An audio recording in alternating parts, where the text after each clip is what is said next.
I-share ko sa inyo pati yung food container na ginamit natin dito at yung lahat ng mga ingredients natin, saktong-sakto lang lahat. Hindi na pa tsamba-tsamba. Kaya naman itong video na ito ay tamang-tama para sa mga naghahanap talaga ng mga pang-eksaktong measurement, especially sa ating lasagna. Yung ating bell pepper na ginamit dito ay medium size at tinusa ko muna pinakabalat sa apoy at kasi mas lumalabas pa yung pinaka-aromatic flavor nito. At syempre, para sa eksaktong measurement ay makikita ito sa kada chapter ng ating video. Ang ginamit kong giniling dito ay baboy. Wala kasi sa palengke available na beef. Pampalasa, maraming paminta, asin, bay leaf, at ating basil. Hanggat hindi pa luto, mas maganda kung ilalagay na ito ngayon. Durug-durugin para lumiit yung ating giniling at kapag puti na yung ating niluluto, ilagay na natin yung garlic, onion, 2 beef cubes, bell pepper, at ng ating 2 maliit na carrot. Lutuin lang ito hanggang sa mag-brownish na yung kulay ng ating giniling at gusto ko sana tanggalin pa yung mga extra na oil dito pero wala naman. So, nalagay ko na rito yung ating tomato paste. Again, kailangan natin lutuin ito for another 2 to 3 minutes para matanggal yung asim nito at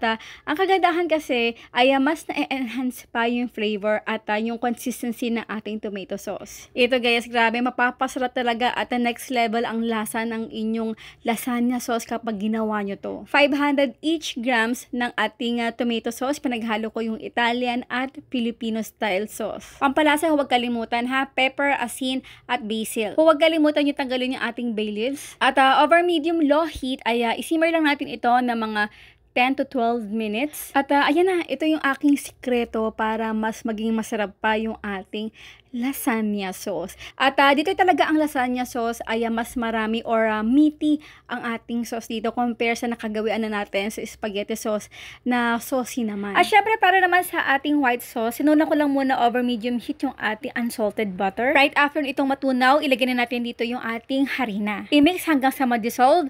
At ito, meron ako ditong full cream evaporated milk. Naku, ito talaga yung nagpapalinamnam dito sa ating white sauce. At ang the rest na ating ingredients ay iligay na natin. So, sa exact measurement nito, again, makikita niya yan sa kada chapter ng ating video. At alam ko naman, hanggang ngayon ay nanonood pa rin kayo. Paki-comment naman kung nakagawa na kayo ng lasagna na saktong-sakto lahat, pati yung food container na ginamit ninyo at lahat ng ingredients. Paki-comment naman, yes or no. At syempre, hindi rin ito mawawala na talagang kailangan nyo malaman ang pagluto ng lasagna sheet pasta. Kasi lagi ko sinasabi na i-cook ito as per the packaging at tamang-tama naman ito. Pero kasi, ang gagawin natin ngayon ay no-bake lasagna. Kaya kailangan natin ito lutuin ng mga 10 minutes.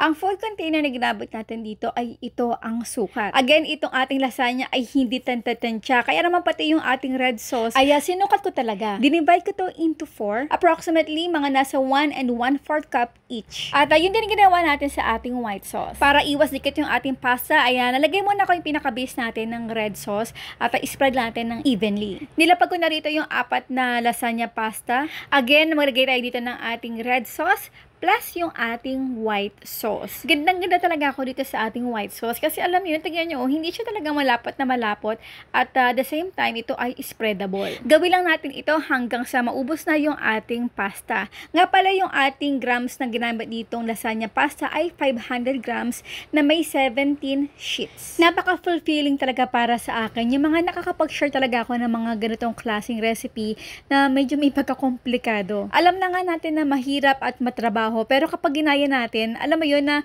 hindi mo alam kung ano yung ginamit nilang molde or mga food tray para saktong-sakto talaga yung mga lasagna natin o yung pinagayahan natin ng recipe. Ito talagang video na ito as much as possible ay gusto ko talaga maging transparent para naman syempre kapag ginaya ninyo ay talaga namang fulfilling din na katulad ko na na-experience ko ngayon. Tiniklop ko nga pala yung pinakagilid ng ating ginamit na food container foil kasi yun na yung pinaka thickness niya, hindi nakakayanin talaga. Kaya naman talagang itong tray natin ay saktong-sakto na talaga. Again, ito ay no-bake. Hindi na natin kakailanganin pa na gumamit dito ng oven. Kaya naman gumamit tayo dito ng torch.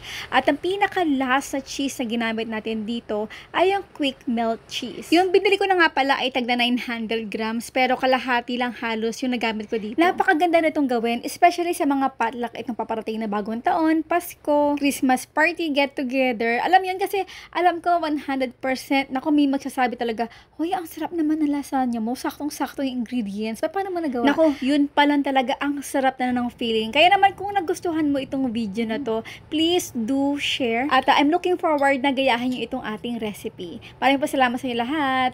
Bye!